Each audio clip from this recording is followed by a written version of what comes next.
There is a fragrance house that has been operating in London since 1870. It holds royal warrants. It was founded in a Covent Garden barbershop by a Cornish barber named William Penhaligon. It has survived 2 world wars, the collapse of the British Empire, and every fragrance trend that has come and gone in the century and a half since. And yet, if you ask most fragrance enthusiasts to name Britain's greatest niche house, the answer would almost never be Penhaligons.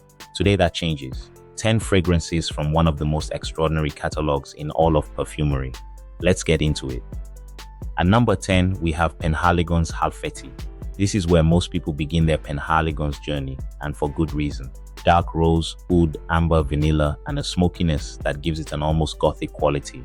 Named after a Turkish village submerged beneath a reservoir, the fragrance carries that weight. It is simultaneously melancholic and beautiful, rich without being heavy, complex without being demanding. The most accessible entry point into what this house is capable of, and the release that has introduced more people to Penhaligons than any other bottle in the catalog. If you know Penhaligons at all, this is probably where you started.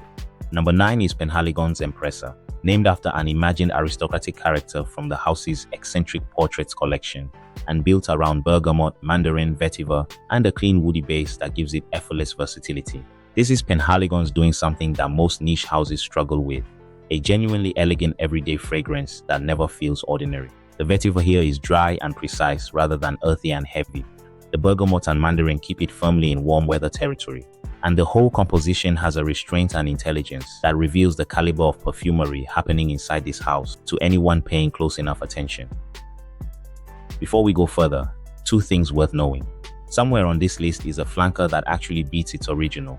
That almost never happens in niche perfumery. You'll know which one by the end. And also, the number 1 bottle was inspired by a Greek myth about a man so beautiful, the moon goddess put him into eternal sleep, just so she could visit him every night. Stay with us. And number 8 is Penhaligons Douro, named after the Portuguese river valley where port wine and dark tobacco have grown for centuries. And the fragrance delivers exactly that world. Leather, tobacco, dark woods, a dry resinous base underneath everything. This is not a safe fragrance. It does not try to please everyone. That is exactly what makes it worth knowing. The tobacco here is raw, more dark-filled than pipe smoke. The leather sits underneath it quietly, revealing itself slowly across the day. Most people who smell this for the first time are not sure what to make of it. By the 3rd wearing, they cannot put it down. That is the Penhaligons effect. It rewards patience in a way that almost nothing in the designer market ever does. For number 7, I had to show up suave for this. Pretty much feel like a black James Bond whenever I load up Penhaligons Sartorio. What we have here is something most fragrance houses would never attempt. A fragrance built entirely around the atmosphere of a Savile Row tailor's workshop. Beeswax, lavender, iris, honey, warm pressed fabric. The particular quiet of somewhere that takes craft seriously. Close your eyes and spray this, and you are standing in a room where someone is making something by hand that will last 50 years. Nothing else in the fragrance world smells like this. Nobody else has tried. The fact that Penhaligons attempted it and pulled it off this cleanly tells you everything about what kind of house this is. Number 6, Penhaligons Heartless Helen. Do not let the name fool you. This is not a simple floral. Rose, peach, musk, and a warmth underneath that makes it genuinely wearable by anyone. The peach gives the rose a tartness that stops it going sweet or powdery. The musk keeps it close to the skin, magnetic without projecting aggressively. Here is something worth knowing about this one. Every person who has ever dismissed a rose fragrance as not for them and then smelled Heartless Helen has immediately reconsidered that position. That's not a coincidence. That is a perfumer who understood exactly what they were doing. Number 5, Penhaligons Lothair. This is the dark horse of the entire catalog, named after a Victorian novel. Oud, leather, incense. A resinous depth that puts it in direct conversation with the great Middle Eastern niche houses, while remaining distinctly British in its structure and restraint. The opening is not easy, but give it 30 minutes. What comes through after that half hour is one of the most beautifully resolved oud and leather compositions in British perfumery. The people who know this house best, the ones who have worked through the entire catalogue, consistently point to Lothair as the bottle that surprised them most. Number 4, Penhaligons The Tragedy of Lord George. The bottle is a deer's head. Now that's either magnificent or completely absurd, depending on who you ask. The fragrance inside is unambiguously magnificent regardless. Black pepper, leather, iris, dark woods underneath. The pepper hits immediately and hard. The iris gives it a cool, almost aristocratic quality. The leather base gives it a staying power that most designer fragrances spend their entire existence trying to achieve. This is a fragrance that says something about the person wearing it before they open their mouth. That's a rare quality. Most fragrances complement a personality. This one reveals one. At number 3 is Penhaligons Babylon. This is where Penhaligons does something genuinely unexpected. They step completely outside their British identity and produce something that belongs in the same conversation as the great Middle Eastern niche houses: oud, rose, incense, saffron.